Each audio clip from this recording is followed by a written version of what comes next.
माझ्या पालक बंधू आणि भगिनींनो, मी कॉम्रेड वैभव चुपकर, राज्याध्यक्ष all India students federation Maharashtra.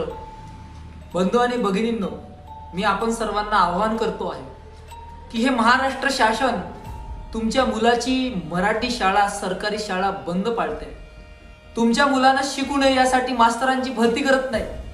तुमच्या मुलाला शिक्षणापासून वंचित ठेवण्यासाठी JEE, नीट सारख्या, CET सारख्या परीक्षा आणताय आणि मराठी शाळा बंद करताय. हिंदी भाषा आपल्यावर लादताय आणि आपल्या मराठी शाळा विकण्याचा मोठा डाव या महाराष्ट्र सरकारचा आहे. तेव्हा बंधू आणि भगिनींनो, माझ्या मायबाप हो, जर शाळा विकल्या गेल्या, तुमच्या पोराची शाळा विकली गेली, तुमच्या गावातील शाळा बंद झाली, तर पुन्हा तुमच्या गावामध्ये शाळा सुरू होणार नाही.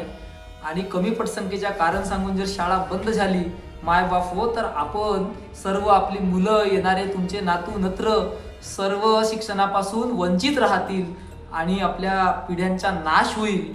महात्मा ज्योतिबा फुल्यांनी सांगितलं, विद्येविना मती गेली, मतीविना नीती गेली, नीतीविना गती गेली, गतीविना वित्त गेले, वित्ताविना शूद्र खचले आणि एवढे अनर्थ एका अविद्येने केले.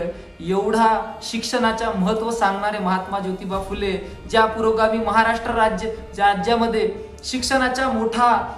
शिक्षणासाठी मोठा संघर्ष केला गेला, मोठमोठी आंदोलनं झाली, त्याच महाराष्ट्रातील, त्याच पुरोगामी महाराष्ट्रातील जर शाळा बंद होत असतील, मायबाप हो, तुम्हाला पेटून उठावं लागणार आहे. कारण तुमच्या पोराच्या, तुमच्या नातवाच्या शिक्षण जर वाचवायचं असेल तर ऑल इंडिया स्टुडंट्स फेडरेशन येत्या 12 डिसेंबर रोज शुक्रवारला नागपूर येथील हिवाळी अधिवेशनावर विद्यार्थी एल्गार करते आहे. आणि त्या एल्गारामध्ये मायबाप हो, आमचे पालक, आमचे पाठराखे म्हणून तुम्हा सर्वांना सहभागी व्हावा लागणार आहे. कारण आज तुम्ही जर शांत राहिले तर उद्या मात्र सर्व बर्बाद झालेला असेल आणि उद्या आपण काहीच करू शकणार नाही.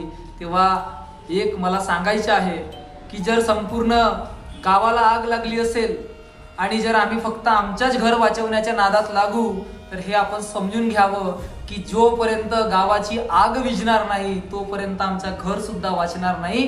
पिढ्या बर्बाद झाल्या, गांजा, चरस, गुंडे प्रवृत्तीमध्ये जर तुमचे मुलं, पूर्ण दुनिया गेली, तर तुमचे मुलं सुद्धा त्यापासून वाचू शकणार नाही. आणि म्हणून आपल्याला आपल्या पिढ्या जर वाचवायच्या असतील, आपल्या वंशाचे दिवे, ज्योती जर वाचवायचे असतील, तर खऱ्या अर्थानं भगतसिंगाच्या विचारधारेला वाहिलेली देशातील सर्वात पहिली विद्यार्थी संघटना म्हणजे ऑल इंडिया स्टुडंट्स फेडरेशनच्या दिनांक 12 डिसेंबर रोज शुक्रवारच्या आंदोलनामध्ये, विद्यार्थी एल्गारामध्ये तुम्हा सर्वांना सहभागी व्हावा लागते. मी जात आहे माझ्याच भावासाठी, बहिणीसाठी. तुम्ही सुद्धा या, तुमच्या मुलासाठी, मुलीसाठी, नातवासाठी. धन्यवाद. इन्कलाब जिंदाबाद, लढेंगे जीतेंगे.